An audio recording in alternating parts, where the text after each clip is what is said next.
Bom dia, está começando o Conexão Saúde, um programa que tem como finalidade levar até você, telespectador, informações médicas altamente especializadas que vão lhe ajudar principalmente na prevenção de doenças, porque você sabe que nós aqui do Conexão acreditamos que a falta de informação por si só já é uma doença grave.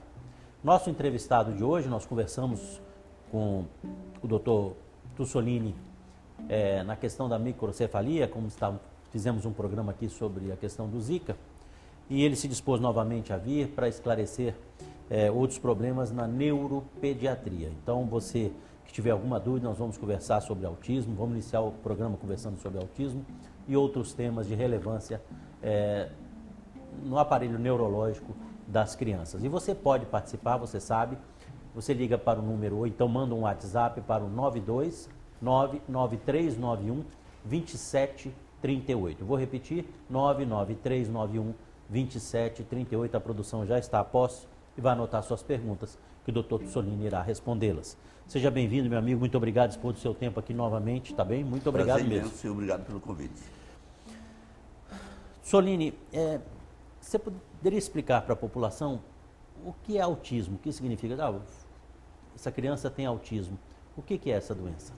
Então, veja que o autismo, às vezes para algumas pessoas parece um tema novo, mas é um tema, o primeiro diagnóstico de autismo ocorreu há mais de 100 anos, em torno de 110 anos mais ou menos. E o autismo, ele teve várias formas de se definir, mas hoje nós sabemos que é uma alteração neurobiológica. Você tem uma alteração do sistema nervoso, e você tem uma alteração do transtorno do comportamento. Então, você é um complexo de alguma coisa dentro da neurologia e alguma coisa ligada a meio ambiente e a coisa genética. Então, é um misto desses dois que faz com que a criança tenha um quadro de autismo. E esse termo autismo, isso vem de quê? Ele tem várias formas de se definir. Só para você ter ideia, há 100 anos atrás, o primeiro diagnóstico de autismo não foi autismo, foi de esquizofrenia.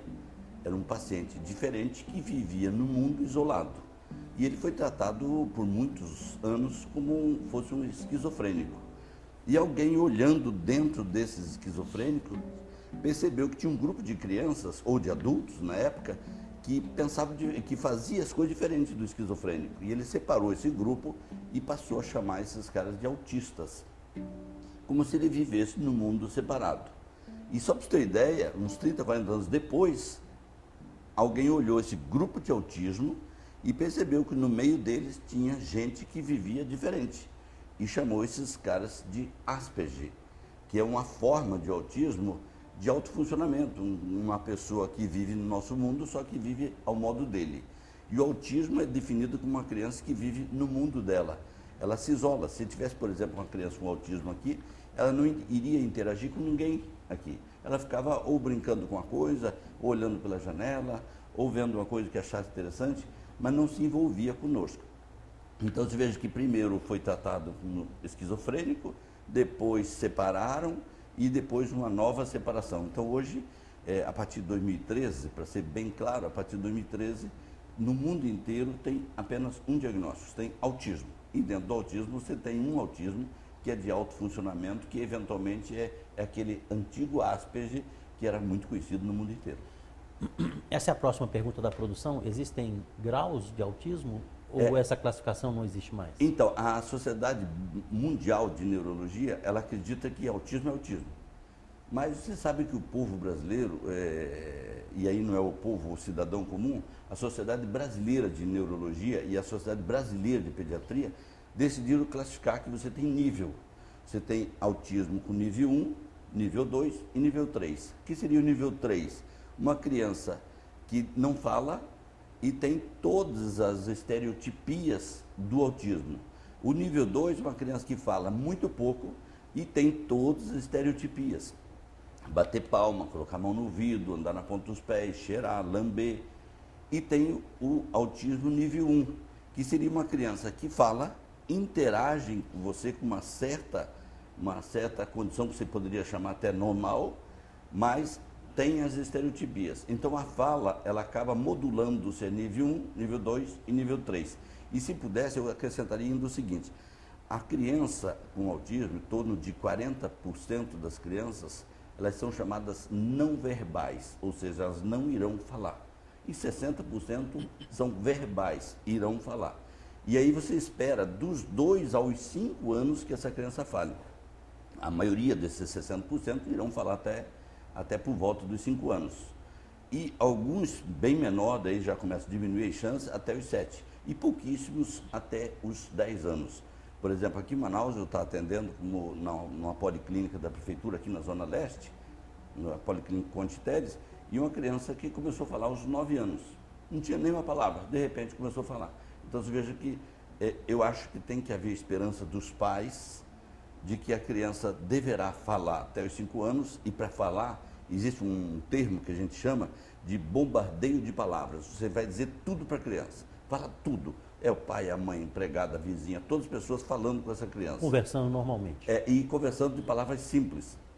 Se ela estivesse aqui nessa sala, você diz: olha a televisão, olha o sofá, olha o tio, olha a tia, olha o brinquedo, olha a caneta, olha a luz, olha a lâmpada. Quer dizer, palavras simples, para que essas palavras vão entrando na cabeça dessa criança.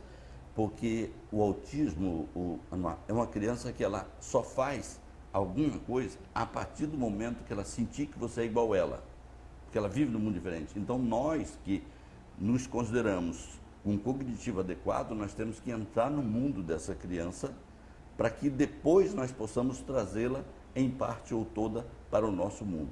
Então não há por que você querer que o autismo te entenda primeiro, você tem que entendê-lo primeiro. Ao ponto que você entendê-lo primeiro, você já é um candidato a ser amigo dessa criança e ela conseguir te entender melhor. Eu cito o exemplo, assim, tem um filho de um amigo que é autista e tem essa dificuldade de falar e tal, e de forma impressionante ele interagia muito com o meu filho. Quando a gente ia à casa dele, com o meu filho ele brincava, sabe? Que a gente não percebia isso com ninguém, mas com o meu filho ele brincava de uma maneira. Eu acho que meu filho, né, também criança, da mesma idade, mas conseguia interagir, até videogame jogava com ele, batia nas costas dele, aí ele entrava para jogar, mas de uma maneira diferente. Com as outras pessoas ele não interagia, né? Então, é uma coisa fantástica que você está dizendo, porque as crianças que têm autismo, como nós também, nós não temos aquela pessoa que a gente simpatiza muito mais. Por exemplo, perguntar, quem é a pessoa urologista que você tem uma simpatia muito grande? Eu tenho contigo. Sim. Né? Então, as crianças com autismo também ela têm essa característica, elas gostam mais de uma pessoa ou de outra. Isso às vezes é normal até com os pais. Ontem à noite eu estava atendendo no consultório uma criança que dizia: olha, com o pai é assim, com a mãe é diferente. Com o pai concordo em fazer as coisas, com a mãe não concordo. Então é mais ou menos como se tivesse um canal de ligação entre eles. Um olhar mais afetuoso, o jeito de tocar, o jeito de pedir para fazer as coisas, quer dizer, algo que acontece com algumas pessoas que interagem muito. Por exemplo, eu quando estou com criança, atendendo criança com autismo, na grande maioria das vezes o meu contato é bom com elas, porque eu entro no mundo dela, sabe? Ela está aqui dentro, eu não estou secando, eu fico junto, eu fico do lado, eu vou junto, eu faço de conta que eu participo daquele mundo dela. E brinco da forma que ela está brincando. A hora que ela percebe que eu estou brincando da forma que ela está brincando, ela diz: olha, essa pessoa parece que é do meu mundo. E aí ela começa a te seguir. E nesse momento que ela te seguir, você pode até eventualmente ensinar algumas coisas para ela. Existe algum sinal que os pais possam perceber ou desconfiar que aquela criança tem algum sinal que seja característico de autismo, por exemplo? A partir de 1 ano, a partir de 2 anos, não anda, não fixa olhar, o que a pessoa... Porque eu entendo assim, e se eu, por favor, estiver falando alguma besteira, por favor, me corrija. Quanto mais cedo também se ajudar ou se tratar, também não seriam melhores os resultados? É fantástica a sua pergunta e importante até o raciocínio é esse mesmo. Os americanos, eles acham e desconfiam de uma criança com autismo a partir do 3º mês, desconfiam. O que é esse olhar que os americanos têm?